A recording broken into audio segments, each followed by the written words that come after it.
इतनी ऊंचाई ना देना प्रभु कि धरती पराई लगने लगे। इतनी खुशियां ना देना प्रभु कि किसी के दुखों पर हंसी आने लगे। नहीं चाहिए ऐसी शक्ति जिसका निर्बल पर प्रयोग करूं। नहीं चाहिए ऐसे भाव कि किसी को देखकर जल मरूं। ऐसा ज्ञान मुझे मत देना अभिमान जिसका होने लगे। ऐसी चतुराई भी ना देना कि लोगों को छल सकूं। प्रभु कहते हैं कि तू सोने से पहले सबको माफ कर दे, मैं उठने से पहले तुझे माफ कर दूंगा। दुनिया से बात करने के लिए फोन की जरूरत होती है और प्रभु से बात करने के लिए मौन की जरूरत होती है। फोन पर बात करने पर बिल देना पड़ता है और प्रभु से बात करने पर दिल देना पड़ता है। मोह और माया में फंसने वाला बिखर जाता है और ईश्वर से जुड़ने वाला निखर जाता है। भगवान के पास दो शक्तियां हैं, एक है माया और दूसरी है भक्ति। जब कोई भगवान के समक्ष जाता है और भगवान को प्रणाम करता है तो वह पूछते हैं, बोलो क्या चाहिए, माया चाहिए या भक्ति? भक्त पूछता है, भगवान दोनों में क्या अंतर है? भगवान बोलते हैं, देखो दोनों में एक ही अंतर है। अगर तुम्हें नाचना है तो माया ले जाओ और अगर मुझे नचाना हो तो भक्ति ले जाओ, क्योंकि जीव जिसके वश में रहे उसका नाम माया और भगवान जिसके वश में रहे उसका नाम भक्ति। भगवान के राज्य में समस्त संसार नाचता है, जबकि भक्ति के राज्य में भगवान स्वयं नाचते हैं। किसी ने पूछा, भक्ति क्या है? बहुत ही प्यारा जवाब आया, भक्ति हाथों पैरों से नहीं होती, वरना विकलांग कभी ना कर पाते। भक्ति ना ही आंखों से होती है, वरना शूरदास जी कभी ना कर पाते। ना ही भक्ति बोलने और सुनने से होती है, वरना गूंगे बहरे कभी ना कर पाते। और ना ही भक्ति धन और ताकत से होती है, वरना गरीब और कमजोर कभी ना कर पाते।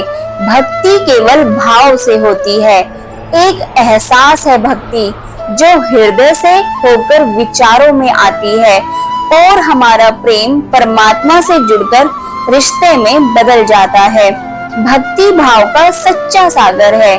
भगवान ने इंसान को जब बनाया था तो उसे सब चीजें दी, पर एक चीज इंसान के हाथों से नीचे गिर गई, जिसे भगवान ने अपने पैरों के नीचे दबा दिया।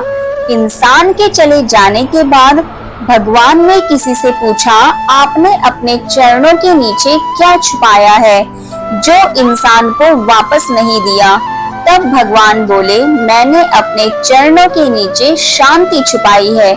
इंसान सदैव इसके लिए तरसता रहेगा, वह हर जगह इसे ढूंढेगा पर नाकाम रहेगा और आखिर में उसे यह मेरे चरणों में आकर ही मिलेगी।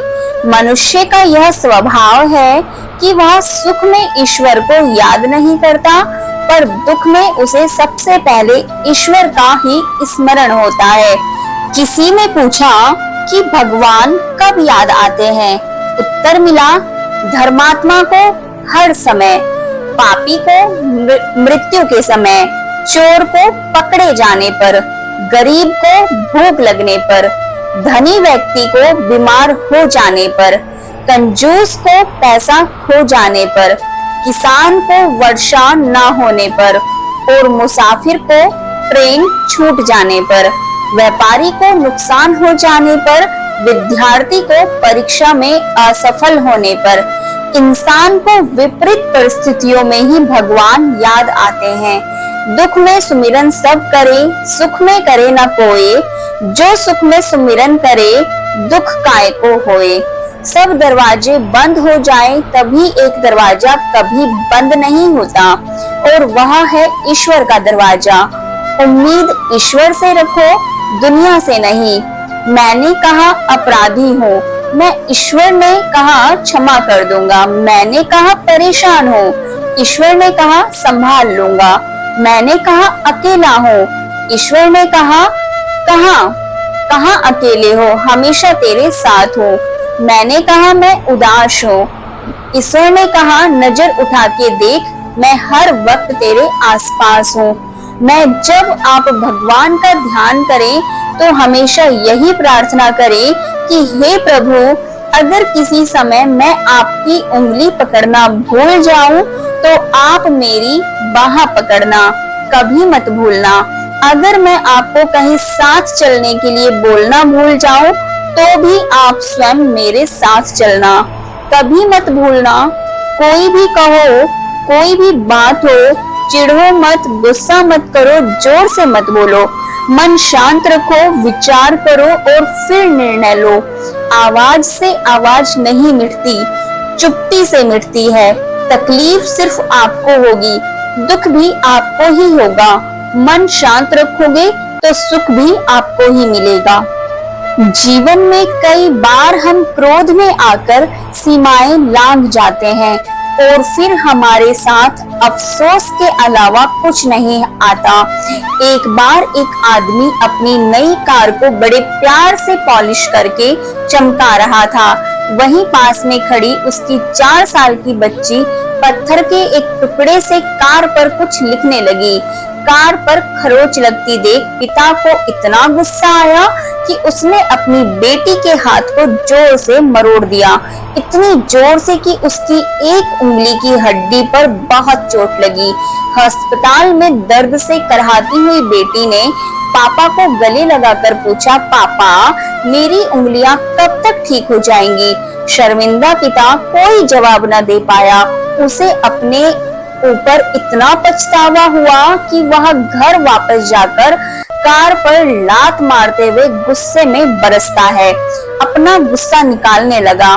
तभी उसकी नजर उस खरोंच पर पड़ी जिसकी वजह से उसकी नन्ही सी बेटी को उंगली पर इतनी चोट लगी थी। जानते हैं पत्थर के टुकड़े से बेटी ने कार पर क्या लिखा था? आई लव यू पापा।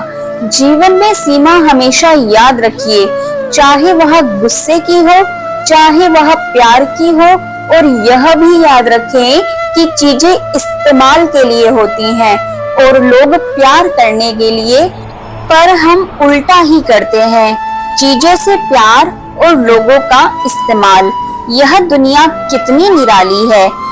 जिनकी आंखों में नींद है उनके पास अच्छा बिस्तर नहीं, और जिनके पास अच्छा बिस्तर है उनकी आंखों में नींद नहीं। जिनके मन में दया है उनके पास देने के लिए धन नहीं, और जिनके पास धन है उनके पास दया नहीं। जिसको भूख है उसके पास खाने को कुछ नहीं, और जिसके पास खाने को है उसके पास भूख नहीं। कोई अपनों के लिए रोटी छोड़ देता है तो कोई रोटी के लिए अपने छोड़ देता है। शब्द कोश में असंख्य शब्द होते हुए भी मौन होना सबसे बेहतर है। दुनिया में हजारों रंग होते हुए भी श्वेत रंग सबसे बेहतर है। खाने को दुनिया भर की चीजें होते हुए भी उपवास शरीर के लिए सबसे बेहतर है।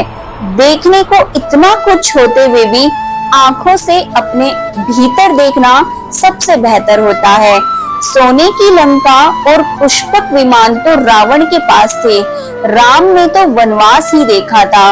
राजपाट तो कंस के पास था, जेल में जन्म तो श्री कृष्ण ने लिया था। राजमहल में तो कौरव ही रहते थे, वनवास तो पांडवों को भोगना पड़ा। संघर्ष हमेशा सत्य के साथ चलता है। जब सत्य के लिए भगवान को भी संघर्ष करना पड़ा तो हम तो फिर भी इंसान हैं। बात बहुत छोटी है पर गहरी है। बिखरा हुआ समाज और बिखरा हुआ परिवार कभी भी बादशाह नहीं बन सकता, लेकिन हाँ, वह आपस में लड़कर दूसरों को बादशाह जरूर बना देता है। जिस घर में प्रेम और बड़ों का आदर सम्मान होता है वहाँ ईश्वर खुद निवास करते हैं। प्यार बांटा तो रामायण लिखी गई और संपत्ति बटी तो महाभारत लिखी गई। याद रखना कि इंसान का पतन उस वक्त शुरू हो जाता है जब वह अपनों को गिराने की सलाह दूसरों से लेने लगता है। एक पत्थर लो और इस पत्थर को किसी जानवर, कुत्ते या बिल्ली के ऊपर मारिए। आप देखेंगे कि वह जानवर डर कर भाग जाएगा। अब वही पत्थर लीजिए और एक मधुमक्खी के छत्ते पर मारिए, फिर देखिएगा कि मधुमक्खियां आपका क्या हाल करती हैं। पत्थर वही है और आप भी वही हैं, बस फर्क यही था कि जानवर अकेला था और मधुमक्खियां समूह में थी।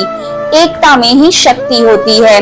संयुक्त रहिए, संगठित रहिए, प्यार से रहिए। कोई चाहे कितना भी महान क्यों ना हो जाए, पर कुदरत कभी किसी को महान बनने का मौका नहीं देती। दोस्तों, मुझे विश्वास है कि आपको हमारे यह प्रेरणादायक विचार जरूर पसंद आए होंगे। अगर आपको हमारा यह प्रयास पसंद आया है तो वीडियो को लाइक करें और आने वाली वीडियोस को देखने के लिए चैनल को सब्सक्राइब करें और बेल आइकॉन भी दबाएं। धन्यवाद। मिलते हैं अब अगली वीडियो के साथ।